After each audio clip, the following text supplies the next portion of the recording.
Welcome to social post. నేను మీ వెల్లి చక్రధర్. ఇవాళ మన టాపిక్ వచ్చి యాక్చువల్ సామాన్య క్వశ్చన్ ఏంటంటే మ్యూచువల్ ఫండ్స్కి మించి రిటర్న్స్ వచ్చే ప్రోడక్ట్ ఏమైనా ఉందా? చూడండి, స్టాక్ మార్కెట్ మీద అవేర్నెస్ బాగా పెరిగింది. మన కోవిడ్ తర్వాత ప్రతి ఒక్కళ్ళు కూడా స్టాక్ మార్కెట్ మీద అవేర్నెస్ పెంచుకున్నారు. అలాగే ఆల్ ఓవర్ ఇండియా కూడా చాలా అకౌంట్స్, డిమాట్ అకౌంట్స్ ఓపెన్ అయినాయి. ప్రతి ఒక్కళ్ళు షేర్లు కొట్టడం అలవాటు చేసుకున్నారు. అలాగే మ్యూచువల్ ఫండ్స్ మీద అవగాహన పెంచుకున్నారు. సో మ్యూచువల్ ఫండ్స్ కాకుండా చాలా మంది స్టాక్స్లో కూడా సొంతంగా 40 lakhs పెట్టి, 50 lakhs పెట్టి, 1 crore పెట్టి, సో అట్లా కనుక ఇప్పుడు వచ్చిన ఈ డ్రాస్టిక్ ఫాల్ వల్ల చాలా మంది నష్టపోయారు. సో ఇట్లాంటి ఏదైనా మంచి ప్రోడక్ట్ ఉందా అంటే, స్టాక్ మార్కెట్కి సంబంధించి ఏదైనా మంచి ప్రోడక్ట్ ఉందా అంటే, పిఎంఎస్ అండ్ ఏఎఫ్ రెండు ఉన్నాయండి. ఈ రెండు కూడా మనకి ఏంటంటే పోర్ట్ఫోలియో మేనేజ్మెంట్ సర్వీసెస్ అంటారు. అలాగే ఏఎఫ్ అంటే ఆల్టర్నేట్ ఇన్వెస్ట్మెంట్ ఫండ్ అంటారు. ఈ రెండు కూడా సెబీ రెగ్యులేటెడ్ ప్రొడక్ట్స్ అండి. సో ఇవి మనకి ఏంటంటే మనకి అలాగే హెచ్డిఎఫ్సి, మనకి ఎస్బీఐ, అలాగే మనకి ఏదైతే కంపెనీస్ ఉన్నాయో మనకి mutual fund companies, Nippon India కావచ్చు, అలాగే మనకి వైట్ ఓక్ కావచ్చు, మోతిలాల్ ఓస్వాల్ కావచ్చు, కొటక్, ఇట్లాంటి కంపెనీలే ఇవి కూడా ఆఫర్ చేస్తాయండి పిఎంఎస్ అండ్ ఏఎఫ్. అది దగ్గర ఇండియాలో 96 కంపెనీస్ ఉన్నాయి. సో మేము ఇందులో స్పెషలైజేషన్ అండి మనం చేసాం పిఎంఎస్ అండ్ ఏఎఫ్లో.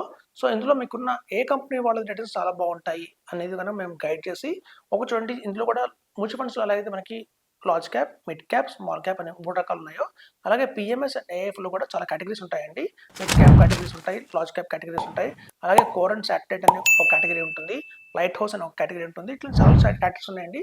సో ఇట్లాంటి వాటిన్నింటిలో కూడా ఏది బెస్ట్ అని చెప్పి మీకు మేము సజెస్ట్ చేయడం జరుగుతుంది. మీరు చూడండి, ఒకళ్ళ కనుక గోల్ ఉంటే, నేను పెట్టిన 50 లక్షలు కనుక ₹1,00,00,000 అవ్వాలి, ఒక 5 yearsలో అవ్వాలి అంటే మాత్రం PMS is the right option అండి, పిఎంఎస్ ఆర్ ఏఎఫ్. సో ఇట్లాంటి కనుక లంసమ్గా మన దగ్గర అమౌంట్ ఉంది, వీటితో మల్టిప్లై అవ్వాలి అంటే మాత్రం తక్కువ టైంలో మల్టిప్లై అవ్వాలి, హార్డ్లీ 4 years to 5 yearsలో హార్డ్లీ డెవలప్ అవ్వాలి అంటే కనుక మనకి మంచి ఆప్షన్స్ అండి పిఎంఎస్ అండ్ ఏఎఫ్. ఇప్పుడు ఇందులో మనకు జరిగేది ఏంటంటే, చాలా మంది మ్యూచువల్ ఫండ్స్ గురించి అవేర్నెస్ ఉంది బయట మార్కెట్లో, కానీ పిఎంఎస్ ఏఎఫ్ గురించి అవేర్నెస్ లేదు. ఇప్పుడు చూడండి, దగ్గర పిఎంఎస్లో ఏఎఫ్లో వచ్చేసి వాల్యూమ్స్ ఎంత ఉంటాయంటే 3,000 crores, 2,500 crores అలాగే ఉంటాయండి. వేరేస్ మనకి మ్యూచువల్ ఫండ్స్లో వచ్చి 20,000 crores దాకా వాల్యూమ్ ఉంటుంది. ఎందుకంటే మీకు చూడండి, డిఫరెన్స్ మెయిన్గా పిఎంఎస్ అనేసరికి మినిమంగా 50 lakhs ఇన్వెస్ట్మెంట్ చేయాలి, అలాగే ఏఎఫ్ అంటే మినిమంగా 1 crore ఇన్వెస్ట్మెంట్ చేయాలి. సో ఎప్పుడైతే 50 lakhs, 1 crore అన్నాడో చాలా పెద్ద అమౌంట్స్ ఇన్వెస్ట్ చేయాలి కాబట్టి ఎక్కువ మంది పార్టిసిపేట్ చేయలేరండి ఇందులో.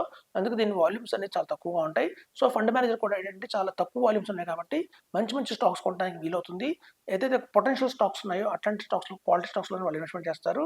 ఇప్పుడు వేరే మ్యూచువల్ ఫండ్స్ వచ్చేసి ఏమవుతుందంటే, మనకి వాల్యూమ్స్ ఎక్కడైతే మినిమం ₹1,000 ఇన్వెస్ట్మెంట్ చేయొచ్చు, అలాగే మినిమం ₹10,000 ఇన్వెస్ట్మెంట్ చేయొచ్చు అన్న చోట మనకి ఆల్ ఓవర్ ఇండియాలో చాలా బల్క్గా చాలా మంది ఇన్వెస్ట్ చేస్తారు కాబట్టి దగ్గర 15,000 crores దాకా వెళ్ళిపోతుందంటే కొన్ని మంచి, అలాగే మంచి పేరున్న ఫండ్స్ అయితే మాత్రం 25,000 crores కూడా వెళ్ళిపోయినాయి ఇండియాలో. సో అన్ని కోట్లని మనం ఒక క్వాలిటీ స్టాక్స్లో పెట్టినా కూడా దగ్గర 150 స్టాక్స్లో ఇన్వెస్ట్ చేయాల్సి వస్తుంది. ఎప్పుడైతే మనం 150 స్టాక్స్, 200 స్టాక్స్లో ఇన్వెస్ట్మెంట్ చేసామో మన రిటర్న్ అనేది డైల్యూట్ అయిపోతుంది. ఎందుకంటే క్వాలిటీ కొన్ని స్టాక్స్ పర్ఫామ్ చేస్తాయి, చాలా స్టాక్స్ నాన్ పర్ఫార్మింగ్లో ఉంటాయి. ఈ పర్ఫార్మింగ్ చేస్తున్న స్టాక్స్లో వచ్చే రిటర్న్ కాస్త ఈ నాన్ పర్ఫార్మింగ్ స్టాక్స్ అన్ని తినేస్తుంటాయి. సో కాబట్టి మనకి రిటర్న్ అనేది 12%, 15% కంటే రాదు. వేరేస్ మనకి వచ్చేసి పిఎంఎస్ ఏఎఫ్లో ఏంటంటే క్వాలిటీ స్టాక్స్ మాత్రమే ఉంటాయి. ఇట్లాంటి స్టాక్స్లో మనం ఇంకా ఇన్వెస్ట్మెంట్ చేస్తున్నాం కాబట్టి హార్డ్లీ 20 స్టాక్స్, 30 స్టాక్స్ మాత్రమే ఇన్వెస్ట్మెంట్ చేస్తున్నాం కాబట్టి మనకి రిటర్న్ ఒక 4 to 5% ఎక్స్ట్రా రిటర్న్ వస్తుందండి. తద్వారా మనకి ఏంటంటే రిటర్న్ అనేది అమోఘంగా డబల్ అయ్యేది, చాలా తక్కువ టైంలో డబుల్ అవుతుంది. సో మన దగ్గర 1 CR ఉంది, దాన్ని 2 CR చేయాలంటే మాత్రం 4 years, 5 yearsలో మనకి PMS and AF are the best options అని చెప్తున్నాను. అలాగే చూడండి, ఇప్పుడు పిఎంఎస్ అనగానే అందులో మనం లార్జ్ క్యాప్ అనుకున్నాం. సో ఈ లార్జ్ క్యాప్ పిఎంఎస్ఎస్ ఎలా ఉంటాయి అంటే, మనకి లార్జ్ క్యాప్ అనగానే చాలా మంది ఉండే అపోహ ఏంటంటే, అది రిలయన్స్ ఇండస్ట్రీస్ కావచ్చు, హెచ్డిఎఫ్సి బ్యాంక్ కావచ్చు, ఐసిఐసి బ్యాంక్ కావచ్చు, అట్లాంటి పెద్ద కంపెనీస్లో ఇన్వెస్ట్మెంట్ ఆల్రెడీ సాచురేషన్ అయిపోయింది మార్కెట్లో. ఇవి ఆల్రెడీ ఎప్పటి నుంచో ఉన్నాయి మార్కెట్లో, ఒక లెవెల్కి వచ్చాయి. ఇప్పుడు అందులో గ్రోత్ రాదు, యాక్చువల్గా రిటర్న్ ఎక్కువ రాదు, 4%, 5% కంటే రిటర్న్ రాదు అనుకుంటాం. కానీ అలా కాదండి, లార్జ్ క్యాప్ పిఎంఎస్లో ఎలా ఉంటాయంటే, వాళ్ళు లార్జ్ క్యాప్ అనగానే బ్లూ చిప్ కంపెనీస్లో ఇన్వెస్ట్మెంట్ చేయరు. ఏవైతే ఒక మంచి స్టెబిలిటీ ఉన్న కంపెనీస్, గ్రోత్ ఉన్న కంపెనీస్లో మాత్రం సెలెక్ట్ చేస్తారు. అలాంటి కంపెనీస్లో ఇన్వెస్ట్మెంట్ వల్ల ఏమవుతుంటే మనకి రిటర్న్స్ నార్మల్గా 12 to 15, 14, 18% కూడా వస్తాయండి. అలా క్వాలిటీ స్టాక్స్లో వాళ్ళు ఇన్వెస్ట్మెంట్ చేస్తారు. సో ప్రతి ఇయర్ చర్నింగ్ జరుగుతుంది. అంటే చర్నింగ్ ఏంటంటే, ఆ ఉన్న 20 స్టాక్స్లో కూడా ఏవైతే నాన్ పర్ఫార్మింగ్ స్టాక్స్ ఒక 4 or 5 కనుక ఐడెంటిఫై చేస్తే వాటిని మళ్ళీ రీప్లేస్ చేస్తారు. అలా ఇయర్లీ వన్స్ చర్నింగ్ అనేది జరుగుతుంది. సో అట్లా ఇయర్లీ చర్నింగ్ జరుగుతుంది కాబట్టి మనకి కాన్ఫిడెంట్గా ఉండొచ్చు. అంటే మన అమౌంట్ మొత్తం కూడా ఎప్పటికీ కూడా ఒక మంచి క్వాలిటీ స్టాక్స్లోనే కంటిన్యూ అవుతుంది అని ధీమా ఉంటుంది మనకి. సో మార్కెట్ పడిపోయినా కూడా ఇట్లాంటి కొంచెం తక్కువ పడతాయండి. మళ్ళీ మార్కెట్ పెరిగినప్పుడు ఫస్ట్ పెరిగేవి ఏవైతే ఉన్నాయో ఈ క్వాలిటీ స్టాక్సే. ఏవైతే ఫండమెంటల్లీ స్ట్రాంగ్గా ఉన్న స్టాక్స్ మాత్రమే క్విక్గా ఫాస్ట్గా రికవర్ అవుతాయి. మనకి స్మాల్ క్యాప్, మిడ్ క్యాప్లో రికవర్ అవ్వాలంటే చాలా టైం పడుతుంది. మనం ఫాస్ట్గా రికవరీకి కూడా ఇది ఉపయోగపడుతుంది. ఇప్పుడు చాలామంది ఈ దగ్గర నష్టపోయారు. సార్ మేము పెట్టాం ₹1,00,00,000 8 lakhs దాకా ప్రాఫిట్ వచ్చింది. మళ్ళీ 8 lakhs చూస్తుండగానే పోయింది. మళ్ళీ 1 crore వచ్చింది అనే వాళ్ళు చాలామంది ఉన్నారు మార్కెట్లో ఇవాళ. సో మనం పెట్టిన అమౌంట్స్ చాలా కనుక లాస్ వచ్చినాయి, ఇంట్రెస్ట్ కూడా వచ్చింది, కానీ మళ్ళీ పోయింది, ప్రాఫిట్ కూడా పోయింది అన్న వాళ్ళందరూ కూడా ఇటు షిఫ్ట్ అయిపోండి. బ్లూ చిప్ పిఎంఎస్ ఏదైతే ఉంటుందో దాంట్లో కనుక ఇన్వెస్ట్మెంట్ చేస్తే మనం పోగొట్టుకున్న ఈ రిటర్న్స్ అన్ని కూడా మళ్ళీ త్వరగా వస్తాయి ఫాస్ట్గా. ఎందుకంటే ఎఫ్ఐఎస్ ఎవరైతే ఉంటారో వాళ్ళు కనుక ఇన్వెస్ట్మెంట్ చేసేది కేవలం ఎట్లాంటి లార్జ్ క్యాప్ కంపెనీస్లోనే వాళ్ళు ఇన్వెస్ట్మెంట్ చేస్తారు. స్మాల్ అండ్ మిడ్ క్యాప్లో ఇన్వెస్ట్మెంట్ చేయరు.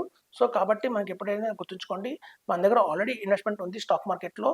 అలాంటి ఇన్వెస్ట్మెంట్ ఆల్రెడీ షేర్స్ కొన్నాం, అన్ని లాసుల్లో ఉన్నాయి అనుకున్న వాళ్ళందరూ కూడా మినిమం కనుక మీ పోర్ట్ఫోలియో అటు మ్యూచువల్ ఫండ్స్లో కావచ్చు, ఇటు స్టాక్ మార్కెట్లో కావచ్చు, డైరెక్ట్గా స్టాక్స్ కావచ్చు, ఏవైనా మొత్తం కలిపి 50 lakhs కనుక ఉంది అంటే మాత్రం దాన్ని మనం కన్వర్ట్ చేసుకోవచ్చు. డైరెక్ట్గా మనం ఈవెన్ మీ దగ్గర షేర్స్ ఉన్నా కూడా ఆ షేర్స్ని ఇచ్చేయచ్చు వాళ్ళకి. సో మన దగ్గర ఉన్న షేర్స్లో మనకు తెలియదు ఎన్ని క్వాలిటీగా ఉన్నాయి, ఎన్ని క్వాలిటీగా లేవో మనకు తెలియదు. కాబట్టి అక్కడ ఒక టీమ్ ఆఫ్ పీపుల్ ఉంటారు, మంచి ఫండ్ మేనేజర్స్ ఉంటారు.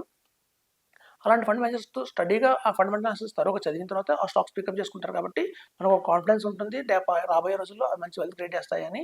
సో మన దగ్గర షేర్స్ ఉన్నా కూడా ఆ షేర్స్ని మనం అమ్మకుండా ట్రాన్స్ఫర్ చేసేయచ్చండి ఈ కంపెనీస్కి. అక్కడి నుంచి వాళ్ళు హ్యాండిల్ చేస్తారు.